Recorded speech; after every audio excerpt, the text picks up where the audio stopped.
जी, शौकत बख्तर साहब, एक और खबर अभी किसी ने किया था और हमने भी देखा कि चाइना का बयान बहुत सख्त आया है अमेरिका और इजराइल को लेकर के कि ये जो जेनोसाइड किया जा रहा है ये ठीक नहीं है और इसका जो है अंजाम भुगतना पड़ेगा, इस तरीके के जो बयान। और दूसरा, वजीउद्दीन अंसारी साहब ने जो आपने शुरू में अफसोस जाहिर किया है कि भूखों पर गोली चल रही है, दुनिया क्या जवाब देगी।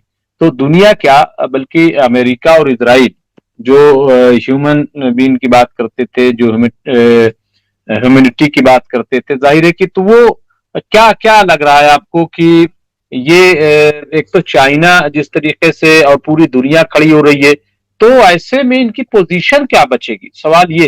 जिस तरीके से ये बरहना हो गए हैं शौकत भारती साहब, मुझे नहीं लग रहा है कि सिर्फ देखिए जानी माली नुकसान इसराइल का नहीं हुआ जैसे वजीर जंग ने कहा इसराइल के, बल्कि ये जो सियासी मैदान में, जैसा कि हमास ने कहा था कि हम उनको सियासी मैदान में भी शिकस्त देंगे, तो आज की तारीख में मुझे जो लग रहा है, जो मैं इतने दिन से प्रोग्राम कर भी रहा हूं, कि सियासी एतबार से भी इनकी अब शिकस्त हो रही, क्योंकि लोग इनका साथ छोड़ रहे हैं और खुलकर अब बोलने लगे अमेरिका की।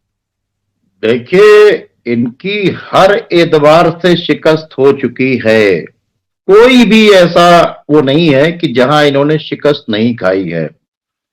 इनको जो बचा रहा है, आज भी अमेरिका बचा रहा है, आज भी ब्रिटेन बचा रहा है, आज भी फ्रांस बचा रहा है, आज भी जर्मनी बचा रहा है। जो भी बयान वो लोग दे रहे हैं, लेकिन हकीकत ये है, इस जेनोसाइड को करने में, इस वार क्राइम में, और बहुत से कंट्रीज जो हैं, उन्होंने इंटरनेशनल कोर्ट ऑफ जस्टिस में यह अपील भी की है कि जिन जिन कंट्रीज ने इजराइल को हथियार दिया है या जो दे रहे हैं, इन सबको वार क्रिमिनल की लिस्ट में डाला जाए। तो ये जो बातें हो रही हैं, देखिए जो कुछ हो रहा, मैं आपसे बोल रहा हूं, अमेरिका की डेल्टा फोर्स यहां से लड़के गई। हाँ, भाड़े के सैनिक इन्होंने पूरी दुनिया से इकट्ठा करके वहां के ऊपर लड़वाए। ठीक है, तो जो सब कुछ हो रहा है, आज भी जो इनकी मदद के लिए जो वारशिप सब खड़े हुए हैं, किसकी मदद के लिए खड़े हुए हैं? पूरा रेड सी से लेकर यहां तक जो है पूरा खड़ा हुआ है, ये किसकी मदद के लिए? ये कौन मदद कर रहा है? अभी हट जाए, देखिए 2 मिनट लगेगा। यही होती जो है, तो सारी चीजें जो है बाकायदा तौर के ऊपर लेबनान में डेलीगेशन बैठा करके हिजबुल्लाह किसी तरीके से अगर जंग बढ़ाए तो लेबनान की गवर्नमेंट उसके अंदर इन्वॉल्व ना हो, इस तरह की तमाम चीजें। तो सवाल पैदा होता है कि पूरी जो ये या डिले करने के बाद आज सीज फायर हो रहा है, कल सीज फायर हो रहा है, ये करके डिले करने के बाद जो है बाकायदा तौर के ऊपर इसराइल को सपोर्ट करना, सीज फायर का नाम तक नहीं लेना, ट्रूस की बातचीत करना, 6 हफ्ते की बातचीत करना।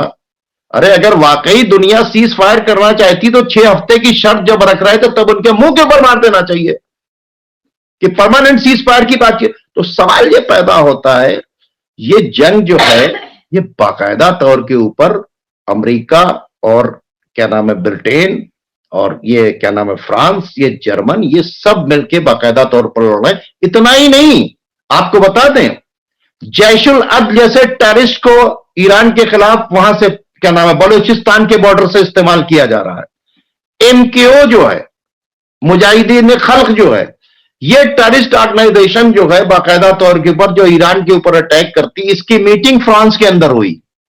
अभी फ्रांस के अंदर उसकी मीटिंग हुई है। उसको बाकायदा तौर के ऊपर हथियार दिए जा रहे हैं ताकि ईरान के ऊपर अटैक करो। आईसिस का इस्तेमाल बाकायदा तौर के ऊपर ईरान के अंदर किया गया, हाँ, और वहां के ऊपर अटैक कराए गए। तो सब कुछ काम हो रहा है, टेररिस्ट ऑर्गेनाइजेशन का भी इस्तेमाल कर रहे हैं, ठीक है, और बाकायदा तौर के ऊपर हर तरह का आर्म सबनेशन भी दे रहे हैं। इंटरनेशनल कोर्ट ऑफ जस्टिस में भी उसको सपोर्ट करने की कोशिश करते हैं, यूनाइटेड नेशन के अंदर भी सपोर्ट कर, दुनिया को बेवकूफ बनाने के लिए ये बता रहे हैं कि हम जो है सीज फायर करा रहे हैं। और अब क्या होगा कि हम तो सीज फायर करा रहे थे लेकिन हमास ने शर्त ही नहीं मानी। शर्त क्या है? इजराइल वहीं के ऊपर रहेगा, आपसे कोई मतलब नहीं रहेगा, हम जहां आ गए हैं वो वहीं के ऊपर रहेंगे, ठीक है, हमारे हिसाब से सब कुछ चलेगा, हम यहां पे गवर्नमेंट बनाएंगे। और बात क्या कर रहे हैं? टू स्टेट थ्योरी के क्या माने हैं? टू स्टेट थ्योरी के मतलब फिलिस्तीन अपने हिसाब से चलाए और वो वहां से चलाए। वो इजराइल जो अपने मुल्क के मुसलमानों को वोट देने का राइट नहीं दे रहा। कुछ मुसलमान जो इजराइल के अंदर है, उस टेरिटरी के अंदर है, उनको वोट देने का राइट नहीं है,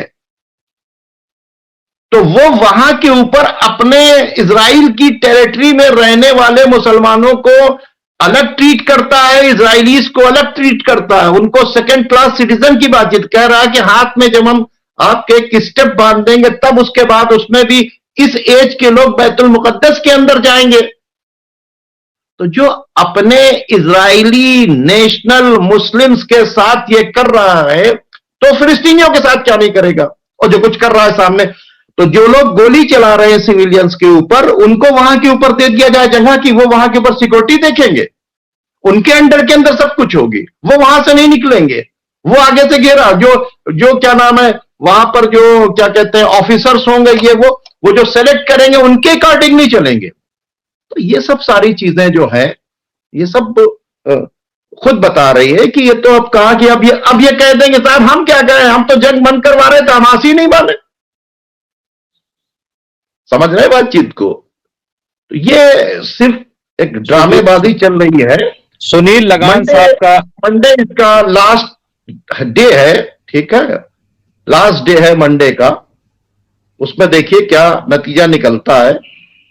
और मुझे तो कहीं से कोई पीस की कोई उम्मीद नहीं निकलती, और अल्लाह करे कि निकल आए और मेरी बात गलत हो जाए, ताकि वहां पर वो जो जानवरों का चारा खा रहे हैं, जो जख्मी हो रहे हैं, जिनके पास दवा नहीं है, जिनके पास इलाज नहीं है, जो मारे गए हैं, जो दफ नहीं कर पा रहे हैं, डिस्कस करना बहुत आसान है, हालात बहुत ज्यादा खराब हैं।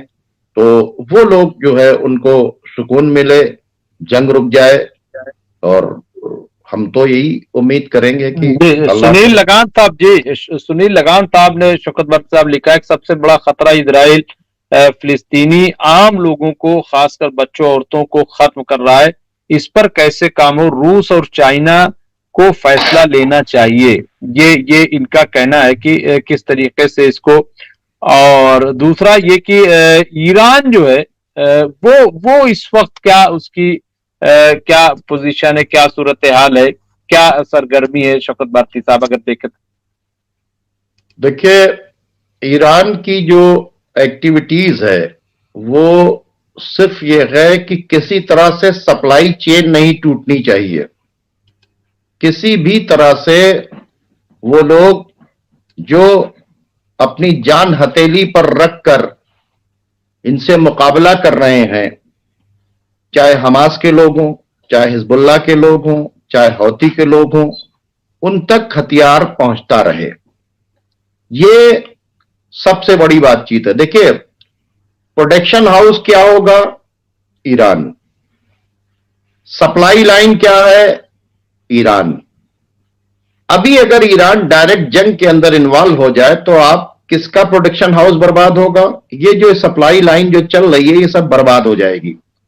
अब जाहिर सी बातचीत है कि रशिया आएगा, ऐसा नहीं कि रशिया नहीं आएगा, रशिया को इसी वास्ते वहां इन्वॉल्व किया जा रहा। रशिया ने अगर ये ईरान से लेकर यहां तक की लेबनान तक की और यमन तक की सप्लाई लाइन संभाल दी, उसको अगर उन्होंने परफेक्ट कर दिया, और आपके सीरिया के अंदर अपने इंटरसेप्ट, अभी उसे खुद इंटरसेप्टर्स की जरूरत है, बहुत जरूरत है। जिस तरह से जंग अभी यूक्रेन वाली बढ़ी है, आज बहुत जगह रशिया के अटैक हुआ है, रशिया की एयरबेस के ऊपर अटैक हुआ है, रशिया की जो मिलिट्री जहां के ऊपर थी वहां के ऊपर अटैक हुआ है।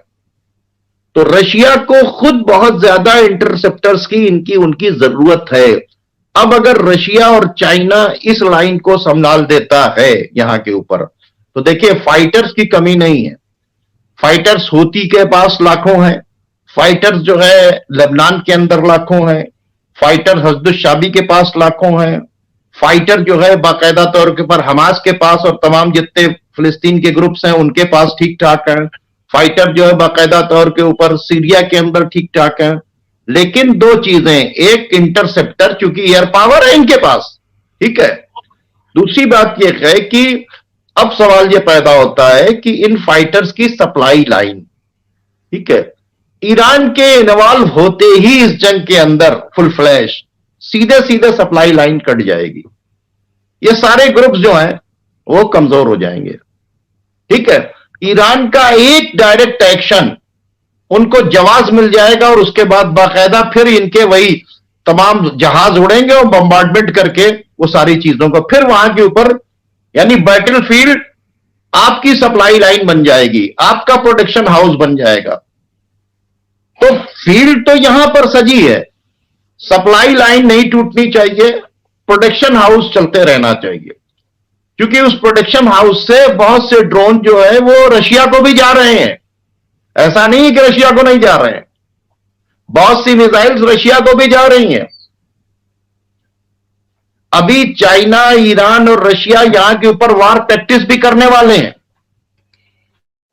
और ईरान के जो ट्रक्स आएंगे, मान लीजिए डायरेक्ट ओपन लाइन के अंदर, उसको अमेरिका बाकायदा तौर के ऊपर अटैक करके, अमेरिका और ब्रिटेन उसको डिस्ट्रॉय कर देगा, उस सप्लाई लाइन को। देखिए सारा खेल इसमें सप्लाई लाइन का है। सप्लाई लाइन अगर अरब कंट्रीज के लोग रोक देते तो इजराइल अब तक घुटनों के ऊपर आ गया होता। सप्लाई लाइन को रोकने की जो स्ट्रेटजी हौती ने बनाई थी, उसको फेल करने वाले कोई और नहीं है।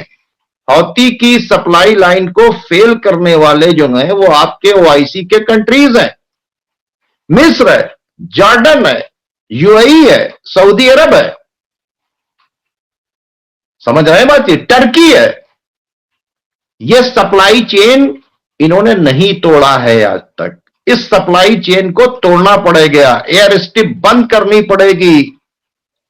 नतीजा क्या होगा, अभी ये लाइन पर आ जाएंगे। और सुन लीजिए, चोरी छुपे इस मिडिल ईस्ट के तमाम बेस, आपको सामने से लग रहा है कि मिडिल ईस्ट के बेस इस्तेमाल नहीं हो रहे और सऊदी अरब ने कह दे, जी नहीं, पूरी तरीके से मिडिल ईस्ट के तमाम बेसेस इस्तेमाल हो रहे हैं। वहां से अटैक नहीं हो रहा, लेकिन बाकी तमाम एक्टिविटीज, इंटेलिजेंस की एक्टिविटीज, तमाम रडार सिस्टम सब पूरे इलाके के अंदर लगा हुआ है। बाकायदा तौर के ऊपर ईरान के अंदर झांका जा रहा है, लेबनान के अंदर झांका जा रहा है, सीरिया के अंदर झांका जा रहा है, पूरे जो है मेडिटेरियन सी के ऊपर निगाह रखी जा रही है, पर्शियन गल्फ के ऊपर निगाह रखी जा रही है, स्टेट ऑफ हॉर्मुज के ऊपर निगाह रखी जा रही है। ये सारा काम हो रहा है वहां से, ये कहीं और से नहीं हो रहा। ये मिडिल ईस्ट के जो सो कॉल्ड इस्लामिक कंट्रीज हैं, यहां से हो रहा है।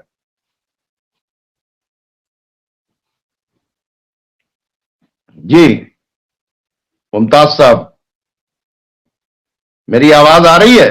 जी जी शौकत बख्शी साहब, आपकी आवाज आ रही। मैं कह रहा हूं कि जो सोमालिया टर्की की फौज गई है मदद के लिए कि और इस जंग को रोका जाए और जो हमले हुती या और ग्रुप कर रहे हैं वो उसको रोका जाए, ये सोमालिया में जो टर्की गई इसका क्या किस्सा है, क्या इसके? सोमालिया में जो गया है टर्की, वो ग्रीस से थोड़ा सा सोमालिया का जो है बाकायदा तौर के ऊपर थोड़ा फड्डा है। तो वो चाहते थे कि उनका जो है पूरा जो है समुद्री इलाका हम ले लें। हाँ, सोमालिया और सूडान में वहां के ऊपर चली रही है, तो वहां के ऊपर सोमालिया की मदद करने के लिए, उनके समंदरी के हिफाजत के लिए वो वहां के ऊपर पहुंच गए हैं।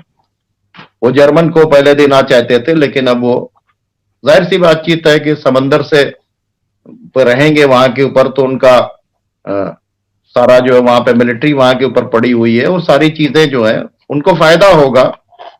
लेकिन जिस तरह से सोमालिया की मदद के लिए चले गए, तो सोमालिया से ज्यादा जरूरी मदद जो थी वो यहां थी।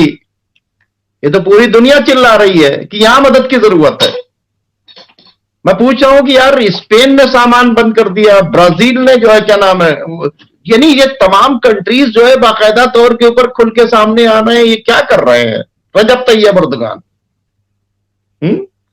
जी बिल्कुल बिल्कुल। और ये आखिरी कि वहां के ऊपर जो है बाकायदा तौर के ऊपर हम अपने जहाज के ऊपर सामान लेके, 15 दिन पहले की न्यूज थी कि हम जहाज पर सामान लेकर जो है वो एनजीओ जो तैयार हो गए थे अपने रिस्क के ऊपर, उनको भी इन्होंने रोक दिया।